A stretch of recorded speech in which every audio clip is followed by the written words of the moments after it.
कृष्णा, राधे राधे। आस्था की दुनिया चैनल में आपका हार्दिक स्वागत है। आज के इस वीडियो में हम आने वाली पूजा हर छठ या जिसे हल षष्ठी भी कहा जाता है उसके बारे में जानेंगे।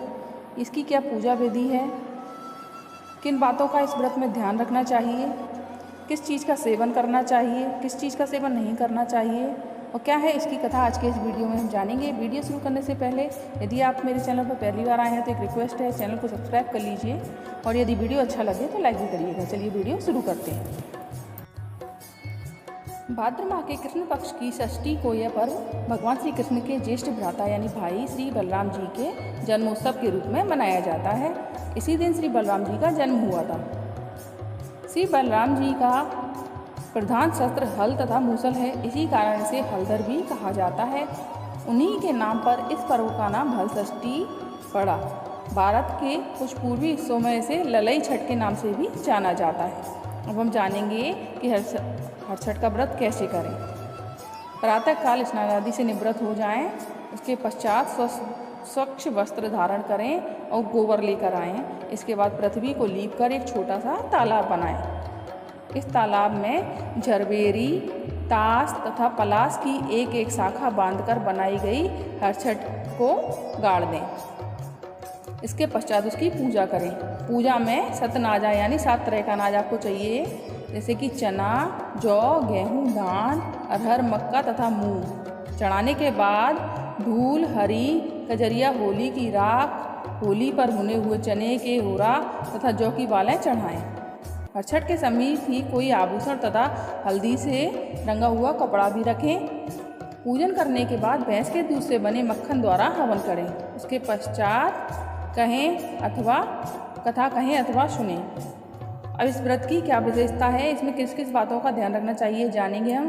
इस दिन हल की पूजा का विशेष महत्व है। इस दिन गाय के दूध व दही का सेवन करना वर्जित माना गया है, यानी गाय के दूध और दही को नहीं इस्तेमाल करना चाहिए। इस दिन हल से जुता हुआ अन्न तथा फल खाने का मनाही होता है। इस दिन महुए की दातुन करना चाहिए। यह व्रत विशेषकर स्त्रियां अपनी संतान की दीर्घायु और उन्नति के लिए करती हैं। अब हम हर छठ की या हल षष्ठी व्रत की कथा सुनेंगे। प्राचीन काल में एक ग्वालिन थी, उसका प्रसव काल अत्यंत निकट था। एक और वह प्रसव से व्याकुल थी तो दूसरी ओर उसका मन गौरस यानी दूध दही को बेचने में लगा हुआ था। उसने सोचा कि यदि प्रसव हो गया तो गौरस यूं ही पड़ा रह जाएगा। यह सोचकर उसने दूध दही के घड़े सिर पर रखे और बेचने के लिए चल दी। किंतु कुछ दूर पहुंचने पर उसे असहनीय प्रसव पीड़ा हुई। वह एक झरबेरी की ओट में चली गई और वहां एक बच्चे को जन्म दिया। वह बच्चे को वहीं छोड़कर पास के गांव में दूध दही बेचने चली गई। संयोग से उस दिन हल षष्ठी थी। गाय भैंस के मिश्रित दूध को केवल भैंस का दूध बताकर उसने सीधे साधे गांव वालों को बेच दिया।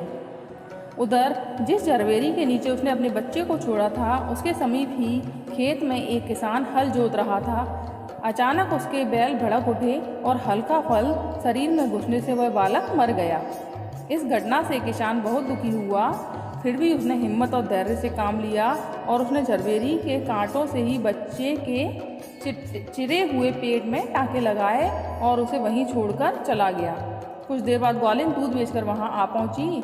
बच्चे की ऐसे दशा देखकर उसे समझते देर नहीं लगी कि यह सब उसके पापों की ही सजा है। वह सोचने लगी कि यदि मैंने झूठ बोलकर गाय का दूध न बेचा होता और गांव में स्त्रियों का धर्म भ्रष्ट न किया होता तो मेरे बच्चे की यह दशा न होती। अतः मुझे लौटकर सब बातें गांव वालों को बताकर प्रायश्चित करना चाहिए। ऐसा निश्चय कर जब वह उस गांव में पहुंची जहां उसने दूध दही बेचा था, वह गली गली घूमकर अपनी करतूत और उसके फलस्वरूप मिले दंड का बखान करने लगी। तब स्त्रियों ने स्वधर्म रक्षार्थ और उस पर रहम खाकर उसे क्षमा कर दिया और आशीर्वाद दिया।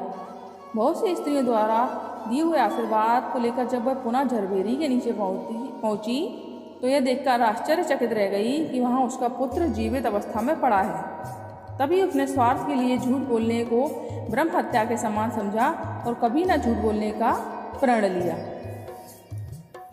हे छठ माता, हे छठ माता, जो भी आपकी इस कथा को सुने, सुनाए, हुंकारा भरे, उन सभी की मनोकामनाएं पूर्ण करना। उम्मीद है आपको ये हरछठ की कथा अच्छी लगी होगी। यदि अच्छी लगी हो तो चैनल को सब्सक्राइब जरूर कर लीजिएगा और वीडियो को लाइक भी करिएगा। ठाकुर जी की और हरछठ माता की कृपा आप सभी पर सदैव बनी रहे। जय श्री कृष्णा। राधे राधे। धन्यवाद।